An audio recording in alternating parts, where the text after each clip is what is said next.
Welcome into another edition of the BlueWhite Tailgate Pawcast. Frank Bodani, Mike Gross, Andrew Callista coming to you this week after the Nittany Lions go under the lights with some whiteout energy and down the Illinois Fighting Illini 21-7.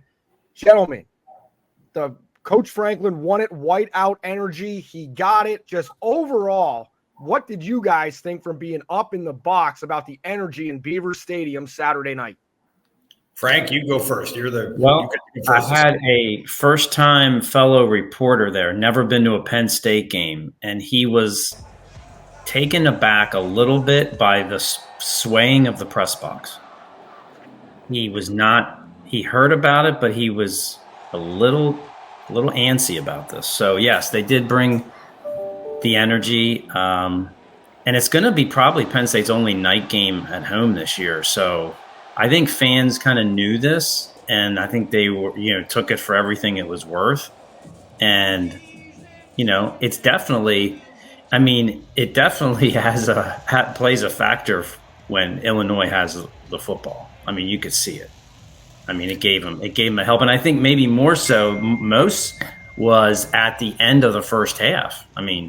Right there, they're in front of the student section and goes from the 2-yard line back to about the 27. So yeah, that was a key moment in the game, and there's no question that the crowd played a role in it. And I, James said after the game that he thought there were 7 plays that were directly impacted by the crowd, and some of those were not on the student section end of the field, I thought.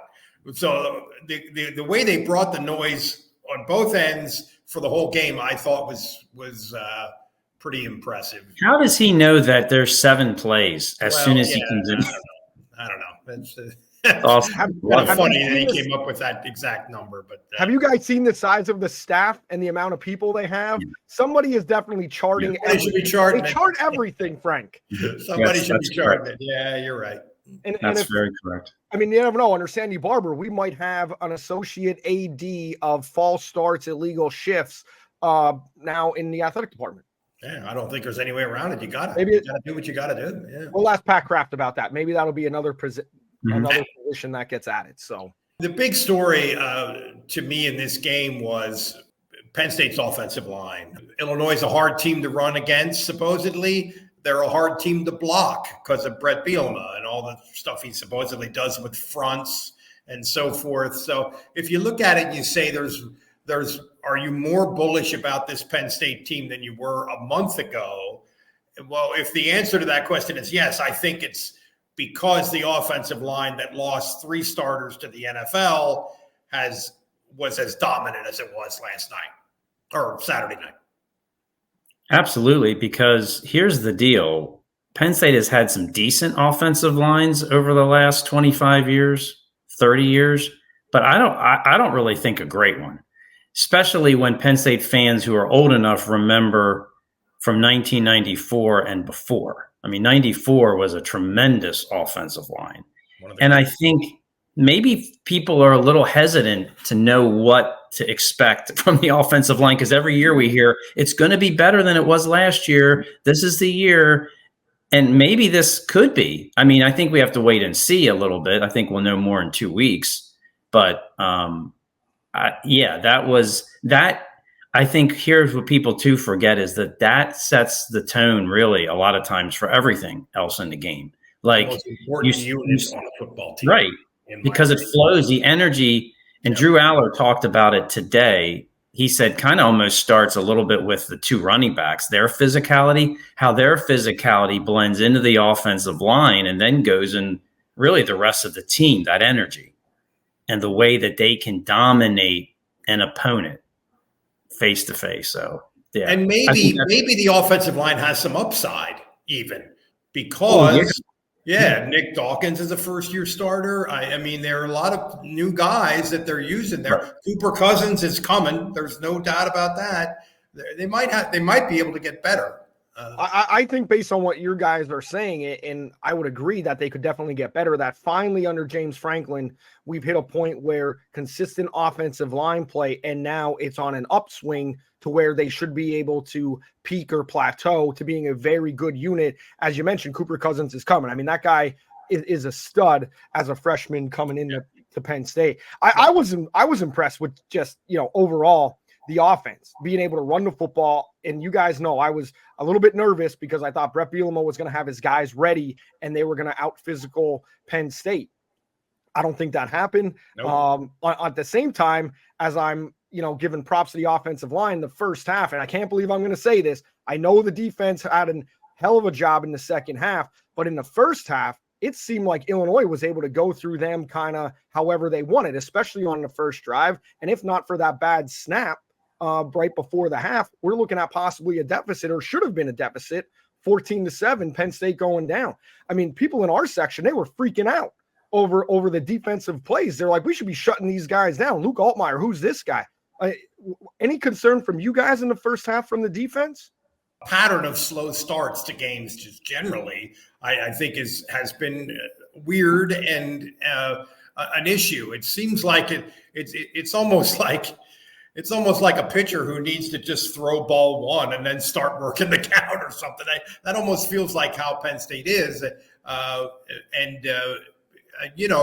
second half, the defense was completely dominant. But that sequence at the end of the first half that you were talking about, Andrew, which really started with a bad snap. I mean, I'm not sure that you can credit the crowd for a bad snap. It was just a bad snap. And that started it. And then the defense did make some plays in that sequence. But anyway, they probably should have been behind it at half. And yeah, that's a little bit of an issue, no doubt. You know what? It is to a point, but I think, you watch enough football, the first series, and Franklin talks about this, the offense is scripted, right? They know what they're doing the whole time. So, I mean, I even think back to Penn State at Illinois, 2005, right? First series of the game, Illinois runs right down the field and kicks a field goal. Ron Zook. They couldn't do anything the rest of the game. Okay. That was a bad team, and Penn State beat them like 70-3 or whatever the heck the final was. That was right after the gut-wrenching loss to Michigan. Right. But the point is that even that team, what you're going to do. The defense, as long as they adjust. Now, I'm not saying that they adjusted maybe quickly enough. They were a little fortunate in the first half. But Illinois was also fortunate when you snap the ball over the quarterback's head. They're lucky they got the ball back. Okay, because that ball could have bounced not just Penn State's way. That ball could have bounced, and Penn State could have ran it 50 yards down the field. So they're a little fortunate there. If Grant Haley would have been there, it's a touchdown, probably. Well, yeah, absolutely. So, but I think the defense showed that, again, like the offensive line trending, right? There's guys that are. Abdul Carter is, to me, the example of this because he played his best game. And I think it's no coincidence the more he plays, like Franklin isn't just saying this, the more the guy gets used to his new role, his new position, I think you're going to see the athleticism from like Micah Parsons. You're going to see it, right? The way that they are using him and he gets more comfortable, he's going to be able to use it. And I think that's a huge thing. And I think he's not the only guy in the defense that I saw signs for. AJ Harris, tremendous play on the interception. He's becoming more comfortable, physical player. I mean, we could go down the list, but I think it's not there yet. It's not finished, but I think we needed to see good things at that moment from the defense. And I think you're seeing them. I think that was a big step. The thing with Carter is you on the one hand, you're absolutely right, Frank. He's got to get more comfortable in a new role. And on the other hand, it looks like they're complicating his role a little bit, or at least making it more varied, because in games where they've made substantial adjustments at halftime, the visible way that you could see those adjustments was moving him around. Well, that's what I mean. I think getting comfortable with his very moving him to the middle sometimes, where clearly he's playing like a linebacker. But what a talent! What a talent! And the Micah Parsons comparison is not a stretch. if I'm not mistaken, did I not see Tony Rojas with not his hand on the ground, but kind of like in that Tim Shaw, Abdul Carter at one point, and then Carter dropped back, and I think was to the short side of the field at linebacker. It was in the second quarter, I believe. I thought there were several times when it looked like they were showing, almost like we're showing a 5-man front. That's not really what it's going to be, but we're showing it. I noticed that too, sort of. I mean, I'm not, we're not football coaches. I'm not 100% sure what I'm seeing, but I did notice that 100%. One note on that 2005 Illinois game. That was the one where we think Tamba Hawley may have actually killed somebody if the game would have went on any longer, because he depleted the quarterback. And I'm almost positive a head was rolling down the field at some point. Well, they could have scored 100 in that game. They could have. I mean, people say that a lot. Well, they beat them so bad they could have scored 100. They literally could have in that game. They absolutely could. Took it out on the Illini.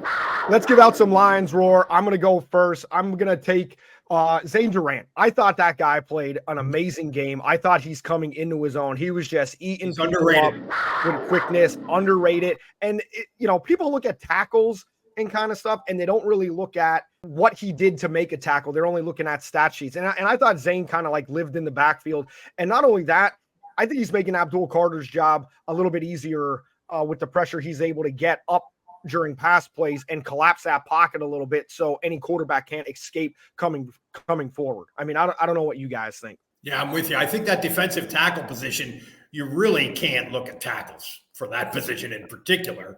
And I think in general, the tackle statistics are deceptive and have been deceptive for this Penn State defense the last couple of years.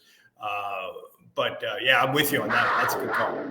This one is easy, but Nick Singleton, I just thought that play where he blew up an edge rusher, where he hit that edge rusher and it looked like the guy had been shot. And then he sneaks out into the flat and Allar goes through his progressions and dumps it to him. And he's got a body between him and the first down marker, and he just plows the guy backwards and runs over him and gets the first down. I thought that sort of symbolized the whole day for Penn State. He's just unbelievably strong and athletic, and it's starting to really translate to performance on the field with him. I mean, Katron Allen was great too, but I'll go with Nick this week.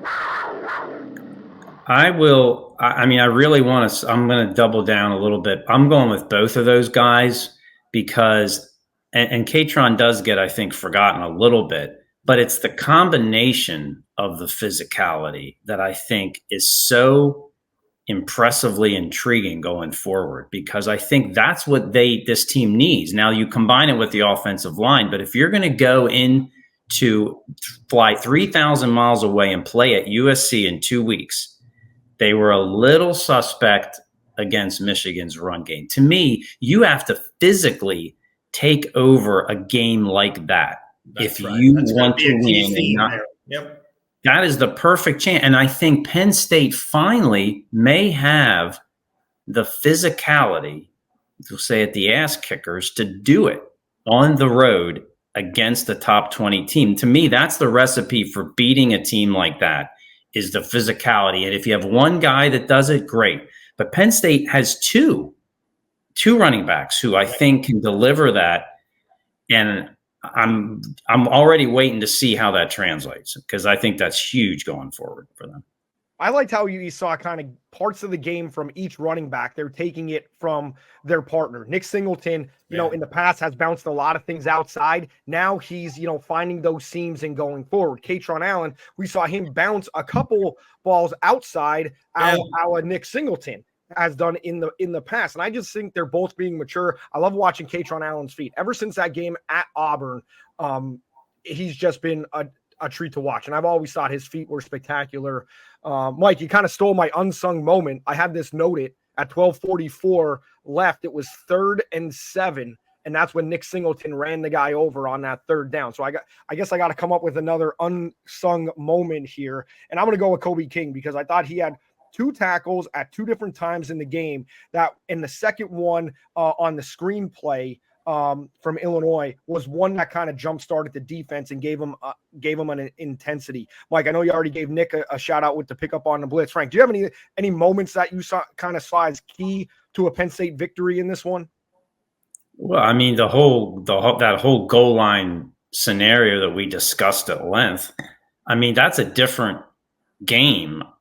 The pressure, meaning that if Illinois scores there, especially a touchdown, which a lot of people I thought was going to happen when they're on the 2. I mean, the pressure is on Penn State in a different way to start the second half. And the one thing I'm going to say is that then the pressure is on Drew Allar more in the second half.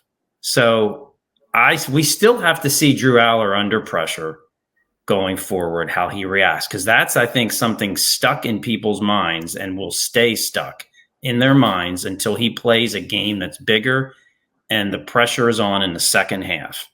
And I think that's one thing we didn't really get a chance to evaluate because Drew was not quite as sharp overall throwing it. But I know I'm not really answering your question that you asked, but I wanted to take it a little different direction. But I think that is one thing that kind of we're going to have to learn still about this team. Absolutely.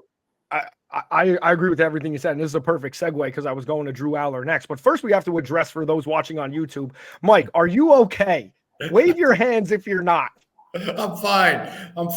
I'm in a little conference room in our newsroom, and I think the lights are motion sensitive. They go on by motion, so maybe my just sitting here not moving for so long is the reason. But I'm fine. Should I go move around a little bit and get the lights back on? You go. We're going to talk Drew Allar, and is he a game manager? Because I saw that going a little bit on Twitter with people and things like that. So Frank, I want to take it right from your part. People are saying Drew Allar's a game manager. I don't personally think that. I think he throws this season alone. He's thrown way too many quality balls over the middle into the seam to actually have that label. But does he have that label because of kind of what you were just mentioning, the big games he has to perform at a certain level? Right. I mean, he can't prove what we're talking about against anyone. Like, he can't prove that against UCLA, but he's going to have his chance. So it's just something to build on. I think it's there for him, but we're going to have to see the right moments, how he reacts. Because last year it didn't work, right? It didn't work at all last year in those moments. So that's his next biggest step. Of course, he has to conquer these small things, these lead up things, I think, to probably get there.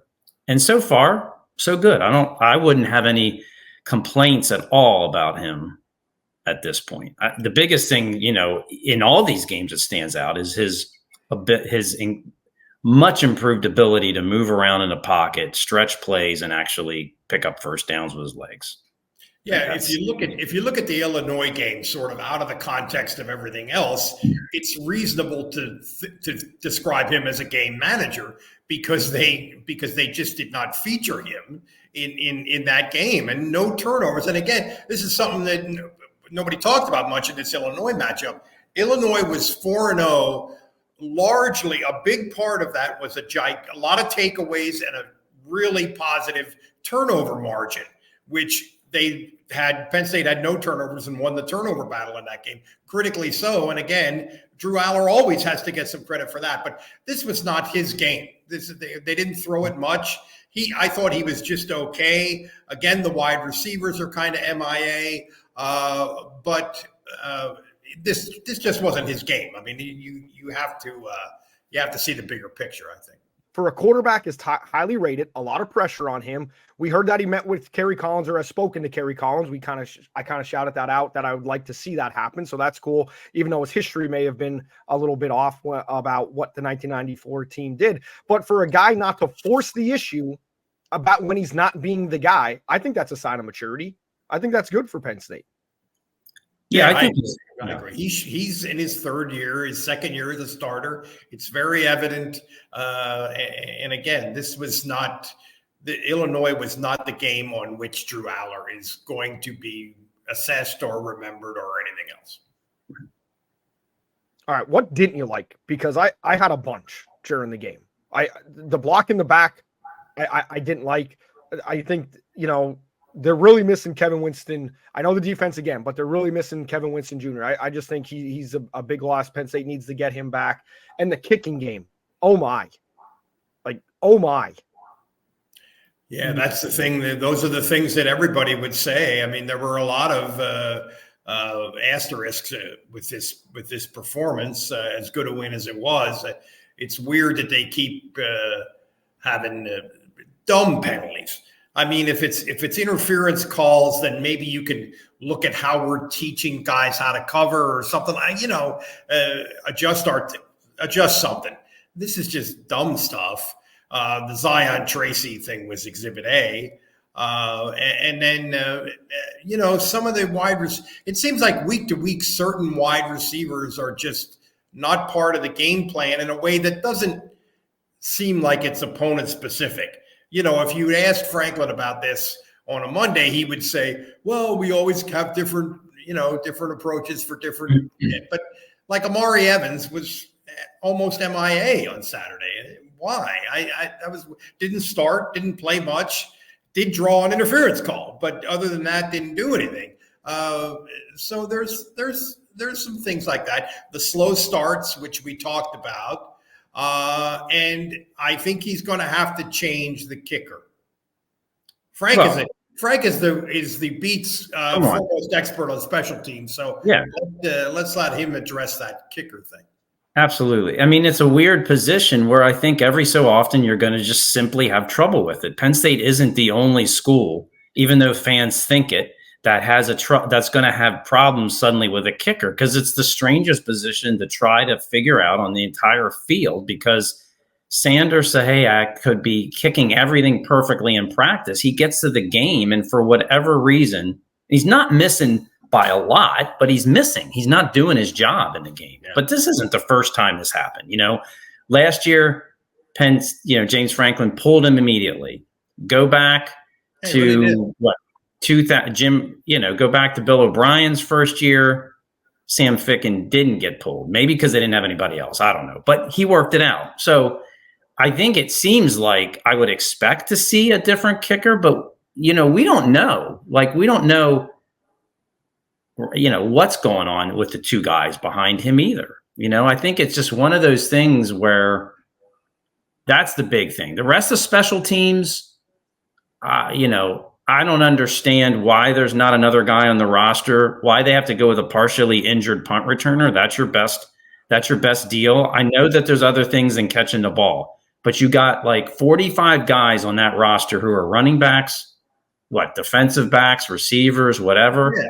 The kind of guys who go with a partially injured Caden Saunders. I don't understand that, but I think the block in the back it looks really bad.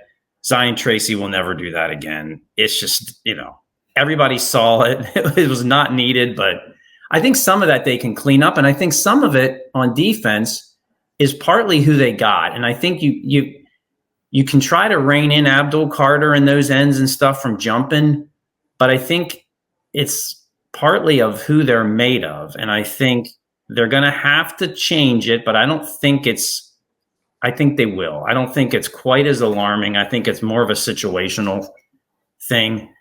Tony Rojas's penalty, they announced it on TV, right? They tried to explain that personal foul thing where he leveled that guy.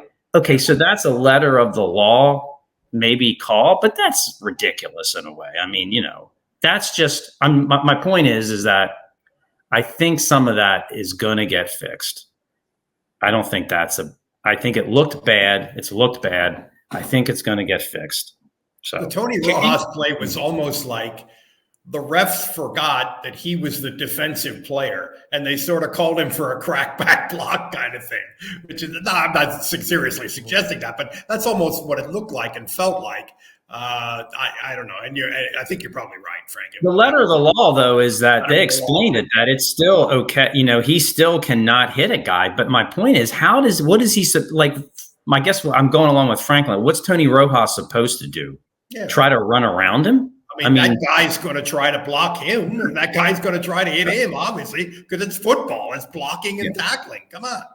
Yeah, I didn't like the call in the stadium. And in the stadium, they didn't really do a good job of showing it because they kept showing out of bounds. And they're like, right. Well, the quarterback wasn't that's hit. right. They were showing the wrong part of the play. I mean, it was like, look over here. No, this isn't it. It happened right there at the 25-yard line. And I don't think all 100,000 people, there may have been 100 in the stadium that actually knew what was actually well, called. they announced the wrong number too. Yeah, I didn't they announced the wrong jersey number. So they announced number 3, and everybody's looking for number 3, and it wasn't number 3. But that's another part. And just for the record, on the AJ Harris interception, he ran in for a touchdown. Touchdown was nullified by the penalty. They scored anyway. Just FYI. They scored a touchdown anyway on that. Win-win on that. Win-win. I don't think Todd Blackledge has ever seen a football player like Tyler Warren, because I got the sense rewatching the game that Todd Blackledge would like Tyler Warren on his football team if he was the quarterback. Absolutely. Well, I went to Brett Bielema's press conference after the game, and same for him. He loves him. He loves him some Tyler Warren, and it's understandable. It's understandable. Is there anything you can do? Frank, he's a 5-star Michelin chef, if I put it in the foodie term here. I mean, appetizers, souffle, he could do it all. Yeah, I want to see him, and I don't think you'll see him throw a pass until they get to a more elite game, which I guess could be in 2 weeks. But I want to see him throw the ball other than just in a flat. I want to see them him wing the ball down the field. Do you think he can do it? He was a quarterback in high school. I think he is a good match with Andy Kotelnicki. Because he figures, I got to use this guy. Let's figure some fun ways to use him, So we might even be seeing some things that we haven't seen yet. I want to see him on the field at the same time with Bo Prabula and see what he cooks up. Double reverse pass, pitch back. Yes. Something you've never seen. The ball running down the field. That's how it's going to be. The ball's going to change hands about 4 times if that happens. So one ball that changed hands a lot was back in 1994. And of course, we remember 1994 every single week here on the BlueWhite Tailgate Pawcast. The Rose Bowl champions, undefeated Nittany Lion team, was honored in Beaver Stadium. And with that, we go out to the Rose Bowl and the famed voice of Keith Jackson for this memorable call. The 16-yard line, it is first down for the Lions with Milne and Kajana Carter lined up in the backfield. Brady Scott is the man in motion. Here's Carter. And breaks it. He's gone. Goodbye. It'll be touchdown, Penn State, first play of the ball game.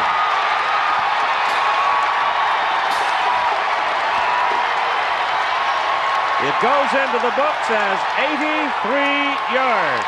83 yards to the house at the Rose Bowl. 8-year-old Andrew Callista is sitting somewhere in like row 13 watching big number 32 rumble towards them. A moment that I sure as heck will never forget.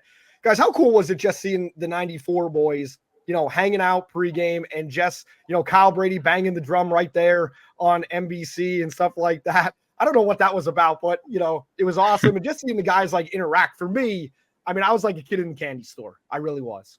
Yeah, that was cool. It was cool to see those guys, and a lot of them are in really good shape. I mean, Kerry Collins looks like he's lifting again, in addition to being lean and everything.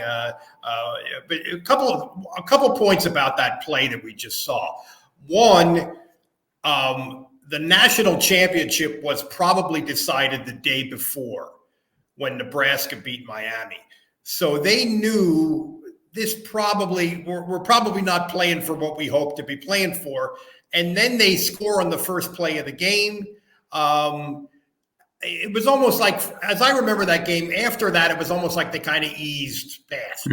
They weren't really, it was kind of a routine-ish way for that team to go out, as I remember it. Now, Frank covered it and I didn't.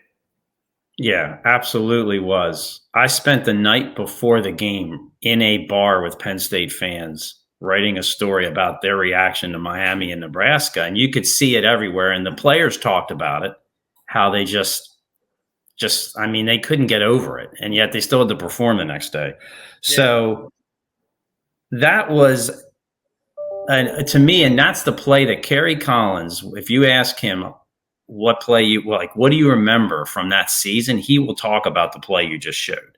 because he said he had this tremendous view of just like the sea parted, and he's standing there watching Kajana run down an empty field toward the Penn State fans with the San Gabriel Mountains, setting everything up with the sunlight hitting off them. And it just showed you how explosive, how unique, how we've never seen anything like that in 30 years since. And to have so many guys come back last week, I think showed how much they care. Like, they care still about each other so much and about what that meant. And they're still a little pissed about being number 2. So, yeah, they're, we heard it from Keith Conlon and Kyle Brady. Yeah. They are so upset. It was great to see them. We saw a little bit of them out at their tailgate. They were having fun and all that kind of stuff. And you mentioned the TV production. Like, sometimes, like, we have these like number 1 versus number 2 matchups, and they don't live up to anything. The whole production that like went into that run, it was a low shot from the goal line, watching Penn State break the huddle, and you see 12 and 22 and 32, and they just come up in the plain white uniforms, and Keith Jackson, and he's quiet at the right moment. Just everything goes into that to make that literally a perfect sports moment for me. And then the first Rose Bowl I cover, Keith Jackson's in the elevator with me. It was awesome. That's why we love sports. That's why we cover sports and everything about that. One thing that always strikes me when I look at video of football from the 90s is how big their shoulder pads were. They look like Rock'em Sock'em robots or something. Oh, again with the lights. Bear with me. Some great memories at the Rose Bowl. And speaking of the Rose Bowl, how about we bring in the voice of the Bruins, one of the great voices in all of North America and college football, Josh Lewin. Josh, thanks for being here. Thanks for telling a bold-faced lie right off the top, Andrew. Appreciate that. No lie. Thank you. Straight fact right there. You're a Northwestern grad. Now you're the voice of the Bruins, among many other voices. How excited are you to come back in, or I should say, to enter Beaver Stadium as the voice of UCLA? Yeah, super excited. When I'm old enough that when I was at Northwestern, Penn State was not yet part of the Big Ten, so I did not get a chance to go to Beaver Stadium as an undergrad. Working for Big Ten Network for a few years, did a bunch of basketball games there. Been in many a blizzard trying to drive in and out in January and February. In fact, that's the closest I've ever come to missing the beginning of a broadcast. Was a Penn State Indiana game several years ago where it was a terribly snowy night. Plane got diverted, yada, yada, yada. I think it was like an 8:06 tip time. I walked into that arena at 8:01. Now I'll never forget that. So this will be a little easier weather-wise. But yeah, Beaver Stadium, stripe out, everything. I personally could not be any more excited to be there. Josh, of all the West Coast schools that are now in the Big Ten, all of them feel a little weird. But to me, UCLA feels the weirdest for some reason. I don't even know why that is. What is your sense of sort of the feeling about this in the UCLA community, the UCLA athletic community? I'm thinking about the soccer player who's looking forward to going to Rutgers, and that kind of thing. What's the sense of all this at UCLA? Yeah, when the geographical stat came out that LA to Piscataway is the same as Piscataway to Reykjavik, Iceland, it did kind of hit hard. It's like, what are we even doing? But I think now this whole kind of world is flat mentality. It's like, look, it would take us forever to get to Pullman, Washington, too. Not an easy place to get to if you're playing Washington State.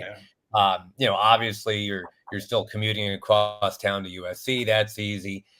You're going to miss the easy in and outs to Stanford and Cal and, the Arizona schools. But, traveling to Utah and Colorado and places like that, that's not that much different than traveling to Nebraska or Minnesota. It's really not. And, I hear you in terms of, look, if I'm if I'm on the fencing team or whatever, if I'm in a non-rev sport and all of a sudden I got to haul ass to College Park, Maryland or whatever. Definitely it's a lot, but I think people are finally starting to look at it as just kind of, hey, it's a new adventure. life is changing all around us every day. You might as well just kind of sign up for the ride. Josh, you mentioned life changing all around you guys. With the program, you got a new head coach coming in. It's a new conference. You guys are rebuilding, in more ways than one out there. What's the attitude that Coach Foster's brought in, being one of the great alums there? And as this rebuild goes along, do you feel like the fans are, it might be a long haul rebuild. Are they prepared for that with all the moving parts? Yeah, honestly, they're not, because, the one thing I've learned, I'm not from LA. In fact, I live in San Diego and commuted up, so LA is a very different market in that there's just so much going on.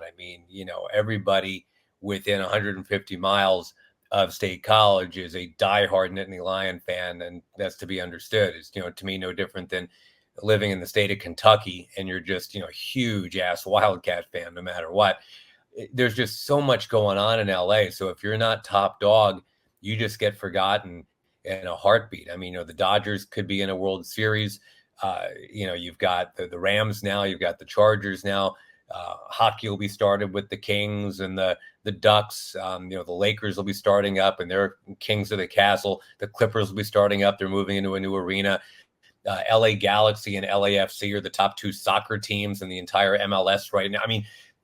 If you're not first or last, if I remember my Ricky Bobby right, and it is kind of a Talladega Nights mentality in that manner. You just got, if you don't have an 11-win team, you're just kind of forgotten about in college football. So to the point of Deshaun Foster being, whether or not he's the right guy.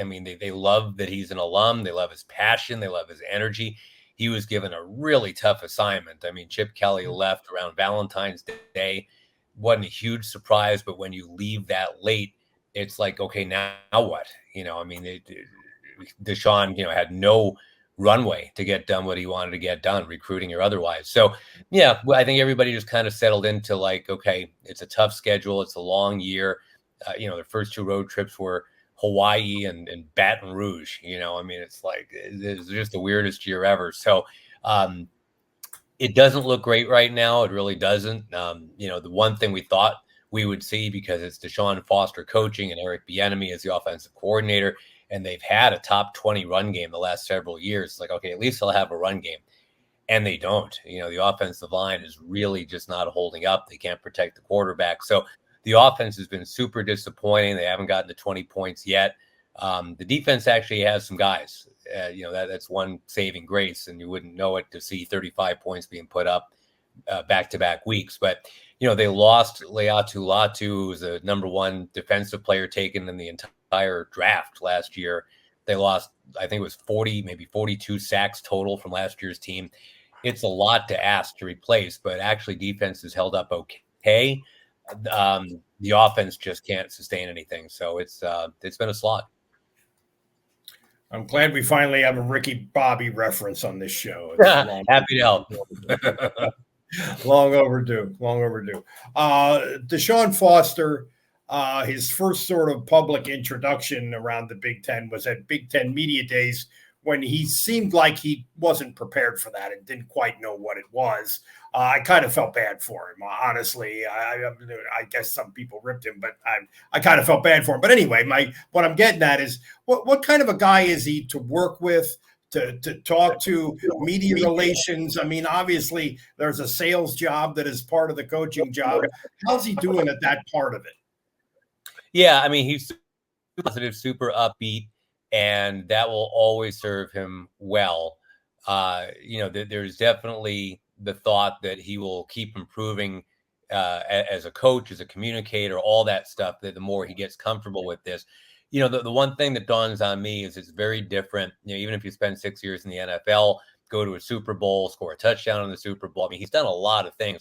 But, at bottom, he was like he was a number 2 running back in the NFL. And those guys don't have to give long speeches to the media. It's okay if you just give a 10-word answer. And, he's just such a good guy. Nobody ever really challenged him on that. But, now you do have to have a little song and dance, right? And, in basketball, Mick Cronin is just, I mean, good Lord, you ask him one question, he can go for half an hour, and he's just so on point. So, that you're right. I mean, Deshaun, he'd be the first to admit, like, okay, this is a work in progress dealing with local media, national media, whatever. But he really knows his football, and the guys love him. I mean, it's the cliche of running through a wall for him. They really do want him to succeed. Teams like that and coaches like that, they're always dangerous. It doesn't matter what the stat book says when they go on the road. We kind of saw that with UCLA in the first half against LSU. It was a tie football game. LSU, I'm assuming talent-wise, maybe a little bit better, probably a lot better than UCLA this year, and a little bit of a coaching advantage there with experience. It's a dangerous team. I think Penn State has to look at UCLA as a dangerous team coming in with nothing to lose. Who's the most dangerous player that Penn State fans would want to key on if the Bruins are to push the Nittany Lions and possibly pull off a road upset? Yeah, I mean, I wish I could say there's an offensive guy that's like, wow, this guy is just dazzling and watch out for him. Without an offensive line, the stud receivers cannot get open. The running backs, who I think are decent at least, just can't get any traction. I think there are stars on the other side of the ball. Cam Madrano is a guy that started out as a wide receiver, is now one of the best linebackers I've seen in Pac-12 heading into the Big Ten. I think he's maybe a third round pick, something like that, maybe even second if people really start paying attention. There's no pass rush. I mean, there's 3 straight games without a sack, which is really tough to do. They're not even getting quarterback hurries. I mean, there's just not a pass rush. They're very, very weak in that department. But, you guys may or may not have seen Jalen Berger when he was at Michigan State, running back who runs angry. If they can get him going, that's awesome. TJ Harden has had big numbers in the past here running the ball. But, it's a long way to answer a simple question. It's just that there's just not a lot of razzle dazzle on this team right now. If they're going to win, it's going to be because they play a really solid game. They execute well. They get the hell off the field on third down, which they just cannot do yet. They're the worst in the country at that. And then when you go 1 for 10 on third down, as they just did offensively against Oregon, I mean, that's, you're taking a plastic spoon into a gunfight, with that kind of stuff. So if they just clean some things up, some very basic things, yeah, they'll have a puncher's chance at Penn State or anywhere else. But it's not like, oh my God, they have to neutralize this guy, because that guy just doesn't exist quite yet. Josh, UCLA is you're saying, it sounds like you're saying they're not great on the line of scrimmage. I mean, I think that's an understatement, right? So you have a guy in Eric Bieniemy who is such an interesting figure in the recent history of football, I think, and it's so interesting that he's there in that situation. What do you see that he's trying to do to maybe overcome the fact that we just can't push people around up front? Yeah, that's a great question, and that's the challenge now, right? Because if you're losing at the line of scrimmage, I mean, it seems to me, and I spent enough years in the NFL watching, Eric Bieniemy both play and coach, where it's just kind of like, okay, you got to do something. You got to go screen passes. You got to, quick release kind of stuff. And there was a game at our place last year, Arizona State, which was bad last year. It was a bad team last year.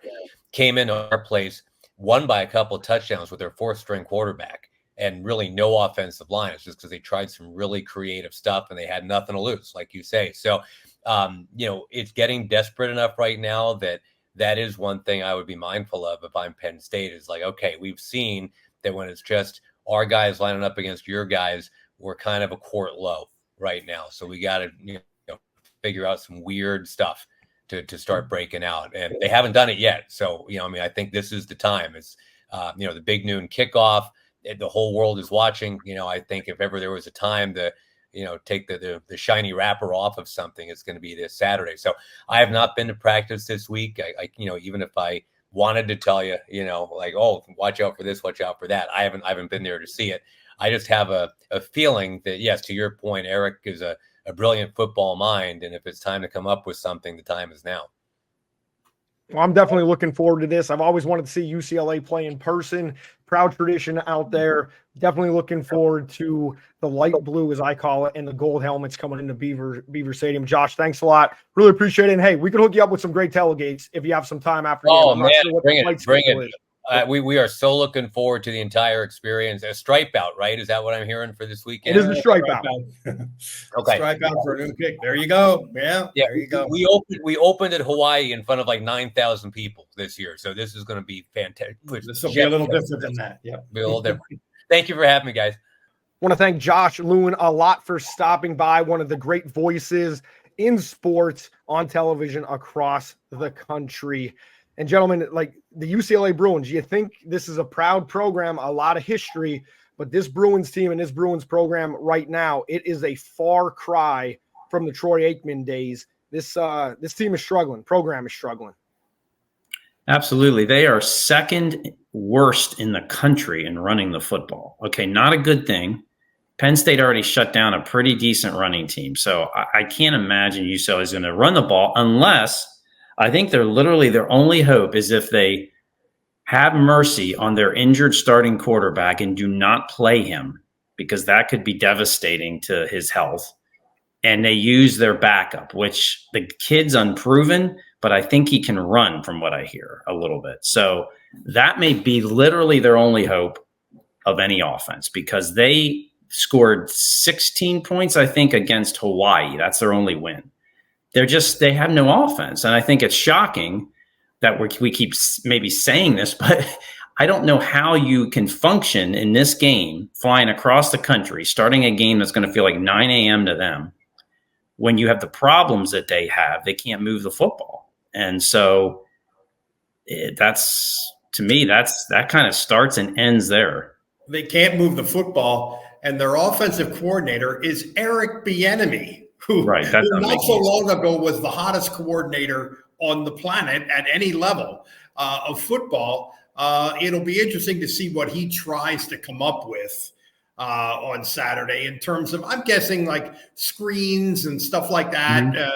Mm-hmm. He may take note of some of the short, quick slant stuff that some teams have done effectively against Penn State, although they blew it up in a big way at a key moment in the Illinois game. It's interesting to me that Bieniemy is just in this game. It has something to do with this game. But yeah, it looks like, the spread the last time I looked was 27.5. Penn State is vastly superior on the line of scrimmage on both sides. And like Frank said, if you can't run the ball, it's a tough spot. The travel is brutal for this team. If you look at their schedule overall, they go to Rutgers, they went to LSU, they went to Hawaii, all of those games on the road. UCLA's in a really tough spot right now. Yeah, Big Ten did them no favors with a noon game. No. I'm shocked. I thought it should have been a 3:30 game, even if it's on BTN. It's terrible to say Penn State UCLA is on BTN, should be on BTN, but that's what I thought. Yeah, but Fox knows they're getting eyeballs, so they don't care, right? So Penn State at noon, doesn't matter how bad UCLA is. That's their deal. They're still a brand name. So Penn State has to figure out how to gain from this experience, right? Because they have a very different challenge the following week. And I think, you have to be able to stay focused, work on the things we talked about that were the issues. But then there's young guys, I think, that can really benefit from Saturday. And we're talking guys that now suddenly have to have position, responsibility, like, Dakari Nelson switching from safety to linebacker, Dejan Lane, Tamir Robinson at linebacker. You're talking young, promising guys that have had to play some roles. That this is going to be a huge. This needs to be a huge benefit for guys like that going forward, because the games are going to matter a lot more starting the week. Another guy in that defense is Elliot Washington, a freshman corner who's out there a lot. Another good example. Like that number 16 is out there a lot. And that's right. It just keep working the program and getting better. That's what it is. Mm-hmm. I think Zakee Wheatley, you could throw him in that category as well, because I mean, him filling in, I think a game like this, he's got to, I'm not going to say he has to have a great game, an interception, fumble recovery, anything like that. I just think he has to have a good, solid game on the defensive back end right there. And I think that would do well for his confidence going forward, being that he has such big shoes to fill with Kevin Winston Jr. being out. And probably big responsibility in 2 weeks out in Los Angeles. Yeah. Yes. So, face it. I mean, I don't think any of us truly believe UCLA could give Penn State a game, but I do think that there are elements that UCLA is going to try to throw every single thing out them. They have nothing to lose. It's a noon game. As Frank, you said, they're coming across. They're going to be kicking it at 9 a.m. to their bodies. Mike and I kind of asked Josh about, could they pull off the upset? Even, he's like, it's got to be a perfect game and get things to go.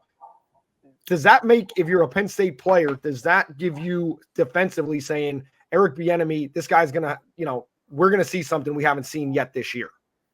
I mean, sure, right? But I think if you're a Penn State player, you know what the situation is. But then you also know if you're, say, a starter, you only get 12 of these games a year. You may only get to play a quarter and a half or so, right? If things go well, you got to make sure you make the best out of that. Like, these guys look forward to this. They know they may not get the whole game.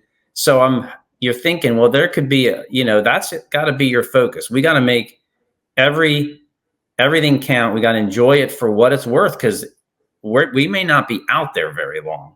And I think they're okay with that. But that's kind of to me, there's a urgency to me. If you're a guy like, say, Kobe King, who's trying to savor every bit of this, right? You got to take advantage of what you got. So you're hoping, I guess, as a fan, that dials people in from the beginning, That's one of those many, many advantages of having depth, just having a lot of good athletes in your team, is you develop that thing that Frank's talking about, where, man, I gotta take advantage of my time on the field right now.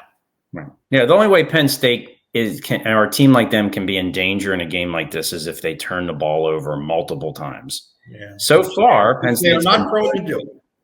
Right, exactly. So they've been very good at not doing that, because Drew Allar is just built that way as a passer. And I think their running backs have really developed that, as you would hope and expect. Nick had a couple times early in his career where it was a little rough. But overall, both of those kids have been real sure-handed. So could be a very similar game plan to Illinois. Right? Before I ask you guys about score predictions here, what has it been like talking to these guys after the game? And have you noticed any change in them from West Virginia till after the Illinois game, whether it be in excitement, whether it be more in locked in, whether they think like, hey, this is a year, like we have to get to the playoff? Do you sense any pressure in them? What do you see when you're asking them after the game about their performance? Well, my honest answer to that is I don't get much from talking to the players, to be honest with you, after games. I mean, they have been trained to be very cooperative, and they're very articulate, and they're not, this is not a criticism. They're good kids and all that. But I don't get much of an honest temperature taking of the team really ever from those post-game interviews with the players. Rarely, and I think this team seems, if I would say anything, there is excitement that you could see, I think, even in them talking after West Virginia. And I think now it's been kind of a more steady, like they know that they need to take care of business, but their biggest challenges, the ones that are really going to define them, are ahead of them. And and it just seems a little more business-like, their approach after these games. Even when I'm trying to grill them about the penalties and why you can't fix them and what you need, they're not biting at all. They're just, they're not. And so I don't think you'll be anything different this week. I don't think there'll be anything different with that approach, because they're used to beating the teams they should beat, right? This is normal for them. That's true. That's one thing under James Franklin that nobody can complain about is them beating the teams they should beat. And they're doing it again this year. And I just think the players are they're used to it. And I think that's a good thing because, you got to be used to taking care of your business and going out and getting the job done and not fretting about a team that's lesser talented than you. So we'll see, right? In a couple of weeks, Mike will be giving us the full reports from Los Angeles. Fabulous La La Land, yeah. Well, one person I could use to change is me on my score predictions. I'm getting the flow of the game I'm getting right, but I'm way off on score predictions here. So let's get to that before we wrap it up here. Frank, you go first. Talk me into saying something that I'm not going to want to say on my score prediction. So I'm going to let you go first on this prediction. All right. Okay. So I went with, I think in a sense, a little conservative. I went like 38-6. I can't see UCLA scoring any more points, right? How are they going to, unless something crazy happens, how are they going to do that? So then I could see Penn State scoring more, but sometimes these games, you get the starters out so early that maybe, the middle of the third quarter and the fourth quarter is them just going back and forth like electric football and not really much happening, right? So 38-6. Well, I mean, I made a face there when Frank said 38-7 because I was going to say 38-6. And I think I just think it's likely to be a relatively conservative game plan for Penn State because they have so much confidence in Singleton and Allen at the ground game. I think UCLA is a little better defensively than they are offensively, or they're really bad offensively. So it might not be where they put 50s, 45, 50 on the board.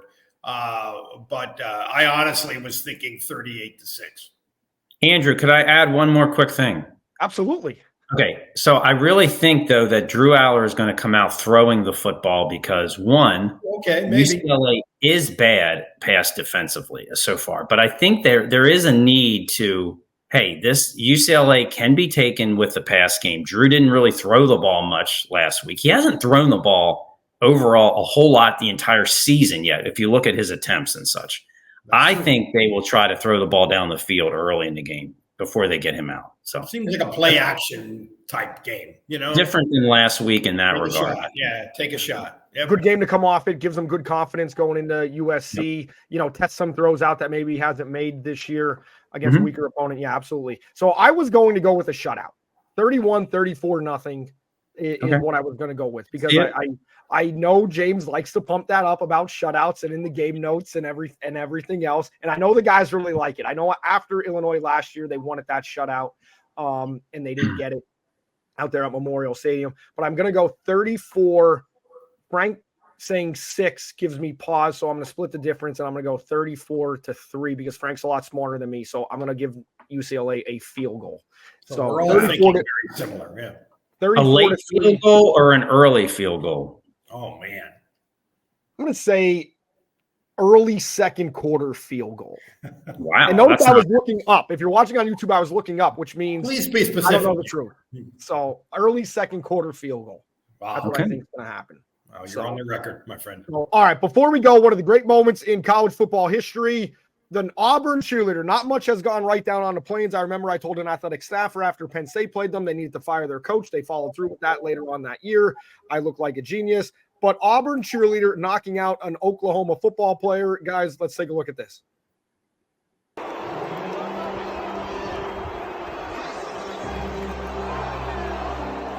See it right there in the middle of the screen. We zoom it in. Here we go. And whap, right there. Guys, have you ever seen that happen in a warm-up? We've seen boomers sooner, things tip over. We've seen wild animals go crazy, but a cheerleader knocking out a football player as they're running out of the tunnel. Well, it doesn't look like it was this organized thing by the cheerleaders. It looks like this one guy goes nuts on his and says, I'm just going to start handspringing down the field.